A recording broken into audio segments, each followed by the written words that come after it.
Yo, what is up everyone, it's TyranitarTube and welcome back to another Pokemon Sun and Moon video. Now, it's just been confirmed that tomorrow, which is Thursday, the freaking 18th, there's gonna be live gameplay of Pokemon Sun and Moon. So check it out. It started off as there just being some sort of announcement coming this Thursday, and it turned out that it's actually gonna be Shigeki Morimoto, who's a game developer at Game Freak. He's one of the most known people who work on the Pokemon games, and he's gonna be streaming a Pokemon Sun and Moon demo tomorrow. And this is so cool because this is the second time they're showing us live gameplay. The first time they showed us, I think, a demo as well, and it was of the first island. They took us around Melemele Island, and they actually showed us, they didn't show us Tapu Koko, but during the freaking festival, they gave us mentions of it, and we learned that the freaking Guardian is Tapu Koko. So the fact that this is another Sun and Moon demo doesn't just mean they might show us another Alolan Pokemon. These guys are gonna change the scenery up. We might be on a different island, who knows? But this could go anywhere. It could be about the recent Team Skull that was introduced.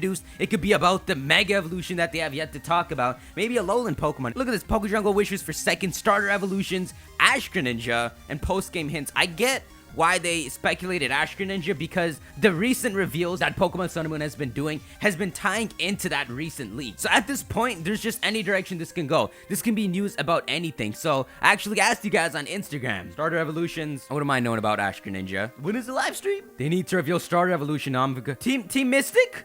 What are you doing? This is starter evos. A lot of you guys seem to want starter what? Okay, now you mention it, there's only 3 months till Sun and Moon. I don't know if they would show a starter evos. They should probably keep the last one freaking discreet, but they might show a starter evos. It's so hard not to do it with how well they're handling Pokemon Sun and Moon, but you gotta not set your expectations high. And it's at times like this where there's so much to expect and think about that could be coming in Sun and Moon that I want to hear a lot of ideas and speculate along the way. So a lot of you guys sent me this article from Pokejungle covering a bunch of rumors that have been surfacing around, and I want to cover them because they actually bring up a lot of fun talk. So the first one is that Alola is made up of 4 islands: Melemele, Pawnee, Ulaula, and Akala. Okay, I get that, but there's a freaking mechanical island in the middle. The post game has 4 island districts that aren't viewable on the map: Ekahi Island, Elua Island, Ekolu Island, and Kalola Island. So that would make sense. There's supposed to be 8 islands in Hawaii, and Alola is just made up of 4 that you can see on the map, and then the artificial island in the center. I don't know why I don't talk anything about the artificial one, but honestly, that'd be so cool if there is another freaking 4 islands in the post game. That's actually why there's rumors that there could be a freaking gym leader per island, but there's no freaking gym leader system at all. But this is cool because if there's 4 islands in Hawaii that they haven't added in Alola yet, and those are going to be visitable in the post game, then what if those also have deity Pokemon? Like, imagine 2 totem poles with the 4 guardians here and the other 4 hidden guardians here, and they have this contrast between them. That'd be so cool. Imagine beating the freaking game, and then you go to one of these islands and you find this Pokemon standing there that you can talk to, and when you catch it, it turns out that this thing is a deity as well. Just how you have like Shaman and Darkrai appearing way at the end of the Pokedex, these guys would appear at the end as well. But hey, do remember that the last island in Hawaii of the 8 islands is a forbidden island, and there's freaking no population on it. You could be creative, Masuda. So Kalos is not available post-game, but Humaka Cave on Kalola Island holds a huge Easter egg, I believe. Deep inside, there's a dark entrance guarded by a backpacker that states the railroad is closed for now, and only a Pokemon that emits a special light can ignite the way on the other side. So that gives you the same Volcanion feel, but except you're engaged in it. This isn't you go to the freaking Parfum Palace and they're like, oh, I feel like there's a Lava Dome Pokemon I spotted years ago. No, you can't enter this area. It's a physical part of the game. It's like if you could take a step forward and enter the region of the power plant, but it kicked you back out, and maybe there was nothing on the other side, but it would feel so much more engaging. Only a Pokemon that emits a special light. I don't know if they would be talking about like freaking Solgaleo, Lunala, or Marshadow. I think they're going for Kalola Island being the forbidden island. So a cave opens up on a forbidden island, and there's of course gotta be some sort of Pokemon seal there. I mean, it's forbidden for a reason. Maybe Marshadow's just rude and they sealed him there? And then you gotta like bring Solgaleo and come out, dude. Rockruff has 3 evolutions similar to Eevee in red, blue, and yellow. All of them require learning Howl? What does that matter? Oh, they're insinuating that the 3 evolutions of Rockruff would be 3 different werewolf-like evolutions that take on different elements, so that's why it would require Howl. Honestly, what do you have to do, like Howl when it's a full moon in like a battle, and then like at the end of the battle you're evolving? That's it, Masuda, that's what you gotta do. Make Pokemon evolve mid-freaking game battle. So Salandit supposedly has a split evolution line at level 36, one for male and one for female. So this is actually something I brought up earlier. Salandit has a specific role as a male Pokemon and has a different role as a female Pokemon. Pokemon. So it makes sense if this evolved into two different things. So it's almost like if all Nidorans look the same, but could either evolve into Nidoking or Nidoqueen based off their gender. That's what this guy can do. So there are 16 Z-Stones, which are the freaking crystals you can swap on your bracelets, 18 total, with the trial captains for 16 of the types. Guzma and Plumeria are holders of the missing Dark and Poison Z-Stones. So yeah, it's super noticeable that each of the trial captains represent one type specifically. They really are gym leaders. It makes sense if each of the trial captains hold one of the stones, and then I don't know if they would actually give you the physical stone or they would give you like a portion of it. So like, how can you give me the stone? I'm one person. It's like you waited that whole life to just give me the stone. There has to be multiple Z-Stones, but 18 versions. You know, maybe it's like this. Maybe the trial captains don't give you the Z-Stones. Maybe they're freaking wielders of it and they're not supposed to hand it out. So when you got Guzma and Plumeria being the holders of the missing Dark and Poison Z-Stones, then maybe that suggests that they were captains at some point with the Dark and Poison Z-Stones, and they got that rejection notice, they got kicked out, and they took the stones with them. I guess it kind of gives meaning to why they have these specifically colored tattoos, like hers is pink and his is freaking purple, but they're all Team Skull logos. So I don't know if you'd get a tattoo of your Team Skull emblem in the color of your Z-Stone. But honestly, that's so cool. It's like the concept of there being former gym leaders. You always wanted that. You always wanted in the anime some freaking characters just come down and be like, yes, I'm a former Elite Four member. You just always wanted badass moments like that. I think they kind of did him a favor, because with 18, you can't split that equally. With 16, you got 4 per island. We're trying to have 6 on one island. Maybe these guys are supposed to like guard something so important, but they just effed it and they're just walking around. Some Pokemon can change shape and stats after they perform a Z move. These include Greninja Rainbow, Solgaleo Radiant, Lunala Full Moon, Marshadow Eclipse, Espeon Dawn, and Umbreon Dusk. That is too good to be true. That sounds so cool. So like, if you guys know, Solgaleo and Lunala have those phases. Apparently after Solgaleo uses Sunsteel Strike, it goes into this Radiant phase, and after Lunala uses its Moongeist Beam, it goes into this full moon phase. The point is, Solgaleo is supposed to look like a sun, and Lunala is supposed to look like a moon, and in their forms, they actually do. Marshadow Eclipse sounds so cool. Espeon Dawn and Umbreon Dusk, that would be so cool. You have a game called Sun and Moon. Freaking give some throwbacks to Umbreon and Espeon. It would give them so much popularity, and it would actually make sense why they specifically showed us that there's no new evolutions introduced. The only weird one is freaking Rainbow Greninja. Like, what is that supposed to mean? Okay, I do get it, because you're Protean. You're all the type. Maybe it has something to do with like freaking break cards in TCG. Honestly, using your Z move in the game should be equivalent to freaking going break in TCG. You could chalk it up to there just being like some anime special Greninja you get from watching the movie, but in that case, it would have to be just like an aesthetic change. Like, you can't just give me this strong ass Greninja. It'd almost be like this mythical Greninja. But based off the way they describe it here, it would actually be this like Protean freaking 7-colored move Greninja can learn, and then when it uses it, it transforms into this rainbow form Greninja. That's the way they're describing it. Or maybe it's like this. Maybe Greninja's one of those Pokemon that can use a Z-Stone of any type because of Protean. So if you have a Greninja, that's one of the very few Pokemon that can change its form from any of the Z-Stones. That's the furthest I can go with what they're trying to go with that. But that would make sense. All 47 Mega Stones are accessible on the island districts. There aren't any new Mega Evolutions. So, okay, well, you're trying to be real just to seem real? I honestly don't get why they would do this. I don't get why they would introduce Mega Evolution for only a few Pokemon so that you want it so much, and then introduce it for a few more in Auras just to not introduce it more. It's not like they scrapped Mega Evolution to deal with the Alola. Nah, they brought it up for some reason, and I feel like there is gonna be more Mega Evolutions in this game. Just get proven wrong, alright? Show me some Megas tomorrow. Like freaking 47? That's what you want to go with? Just 47 Megas. We're not adding any more. Especially when all these Alolan form Pokemon seem like they're Gen 1 Pokemon. Like, we already just got Gen 1 Mega Pokemon. They're not just gonna throw Gen 1 Alolan Pokemon and scrap Mega Evolutions. Now they're gonna give Megas to the rest of the generations as they deal with Alolan Pokemon, probably just for Gen 1. It would make a lot of sense if they only dealt with Gen 1 for Alolan Pokemon, as annoying as that is, because I freaking want an Alolan Tyranitar. Oh, look at this. There are a total of 128 new Pokemon and 23 Alolan forms. These Alolan forms are Gen 1 exclusive Pokemon. That would make the utmost sense. By the time Pokemon Sun and Moon comes out, the only way to get the normal forms of Gen 1 Pokemon is to reach into the Virtual Console games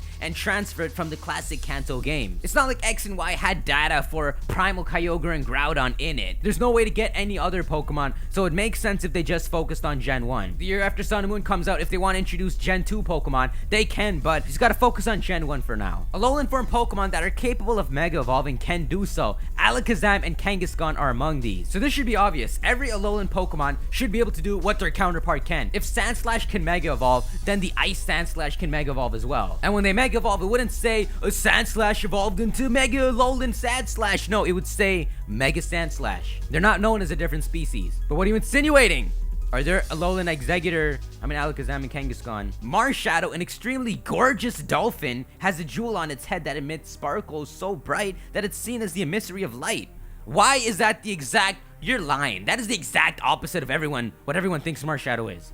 Its stats are pretty underwhelming, but it has a cool ability that allows it to have any psychic type combination.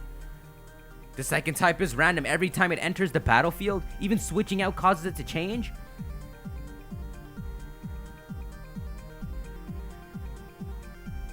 What is that supposed to mean? I get it, it's a freaking emissary of light, and it's a psychic type, so it can freaking spread into the different colors of the rainbow. But how could Marshadow, the most darkest sounding name, be an extremely gorgeous dolphin? Honestly, that's a cool idea, because the leaks earlier that had the little girl in it talked about Marshadow having a unique type combination. So this would be why, because it's literally psychic anything. So I guess it can uncontrollably change into the different types, and then maybe you can control it and force it into the right type if you freaking gave it some item. Or maybe just give it a Z-Stone. They're making it seem like the Z-Stones originated from Marshadow instead of Zygarde. Isn't that what it sounds like? But honestly, that was cool to hear. The strange souvenir item in X and Y depicts a ghost rock Pokemon from Alola named Gigareki. It is a giant tiki that has an amazing laughing animation when you battle with it. It is said to be the oldest living Pokemon and is seen in a teacher in many ways. So if it's a giant tiki, this thing's probably like the freaking King Tapu. This is the Grand Tapu. Like, you got the freaking 4 Tapus and then possibly another 4 Tapus for the Hidden Islands. But then you got the freaking Gigareki Giant Tapu. It does say here that it's different than the Tapu line. But if this is a freaking giant Tiki Pokemon, I think you're trying to tell me that this guy's the freaking Grand Kai. Like, this would be your Regigigas. And that is exactly the feel you get from reading that. Wow, that's pretty good. The Nintendo NX will be a dual handheld console set for release next year. September 2017, there will be a parent game that features both regions of X and Y and Sun and Moon exclusive to this console. So what they're saying is there's going to be a game exclusive to the Nintendo NX that's going to have the regions of Kalos and Alola in it. I don't know what you mean by that. Is it going to be like a Coliseum-like game? That would make sense. The Sun and Moon graphics have met the freaking Coliseum graphics. I mean, you got more polygons in your models, but they're back to square two?